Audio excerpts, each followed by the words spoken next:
Ya, assalamualaikum warahmatullahi wabarakatuh. Alhamdulillahirobbilalamin wassalatu wassalamu ala asyrofil anbiya'i wal mursalin wa ala alihi washabihi ajmain. Yang pertama yang terhormat pada Bian dan Bida selaku pengasuh pondok pesantren Al Riban Fida. Yang terhormat pada guru-guru saya Ibrahim Tasbirahim Al-Quran Al Riban Fida dan terhormat pada kedua orang tua saya yang diberi. Oke, jadi pada pagi hari ini saya akan mempresentasikan tentang peta imajinasi saya yang berjudul struktur teks berita. Struktur teks berita dibagi menjadi tiga. Yang pertama ada kepala berita, yaitu bagian awal yang membuat banyak informasi penting, yaitu apa, di mana, kapan, dan siapa.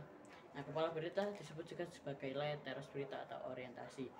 Nah, yang kedua tubuh berita. Tubuh berita ya berisi penjelasan mengenai informasi yang disampaikan pada bagian kepala berita. Pada bagian tubuh berita terdapat jawaban atas pertanyaan mengapa dan bagaimana peristiwa itu terjadi.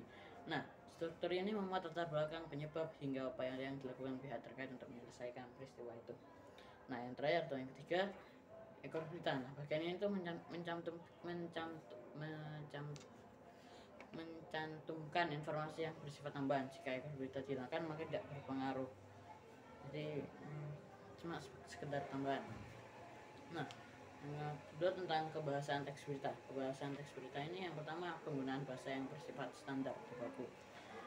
Penggunaan bahasa yang standar atau baku akan memudahkan pemahaman banyak orang. Contohnya seperti ayo segera ke sekolah. Nah, contohnya ratusan pasien COVID-19 mengantre di lobi Wisma Atlet. Jadi kalau kita kan biasanya tahunya itu mengantri, ya sebenarnya bahasa lobinya itu mengantre. Nah, pakai. Nah, yang kedua penggunaan kalimat langsung. Kalimat langsung itu adalah kalimat yang dituturkan oleh seseorang tanpa mengubah kata atau kalimat ciri, dan ciri dari kalimat langsung yaitu ditandai dengan dua tanda petik ganda dan disertai keterangan penyertaan. Nah, contohnya tanda petik 2, terus pelaku sudah kami tetapkan sebagai tersangka. Saat ini kami terus mengembangkan kasusnya. Terus ditutup dengan tanda petik 2, ucap Sutomo. Nah, yang ketiga penggunaan kata kerja mental. Kata kerja mental adalah kata kerja yang menunjukkan respon atau sikap seseorang terhadap suatu tindakan. Kata kerja mental memiliki nama lain yaitu kata verbal mental. Contohnya merasa tertipu, para korban lantas melapor ke polisi. Nah, yang keempat penggunaan fungsi keterangan waktu dan tempat.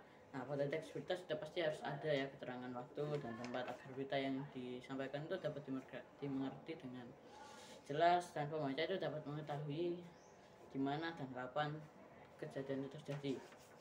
Nah, contohnya bla bla bla kata Kapolsek Wonosari Kompol Sutomo saat dihubungi Minggu tanggal 8 bulan 10 2017. Nah, yang kelima penggunaan konjungsi temporal. Nah, konjungsi temporal ini disebut juga konjungsi yang berhubungan dengan waktu. Contoh konjungsi temporal yaitu kemudian, sejak, awal, setelah, awalnya, dan akhirnya, lalu. Nah, konjungsi ini itu biasanya ditemukan pada struktur peristiwa yang menjelaskan berita secara kronologis atau dalam kurung urutan waktu. Contohnya pelaku datang ke sekolahan kemudian langsung bilang ke kepala sekolah untuk menyosialisasikan kupon wisata dan kuliner. Dan yang terakhir ada jenis-jenis teks berita. Jenis teks berita dibagi menjadi 5.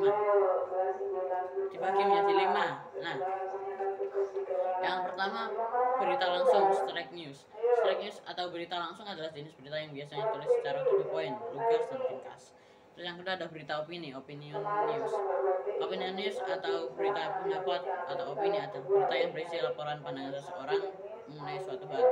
Yang ketiga berita interpretatif. Nah, atau interpretatif news.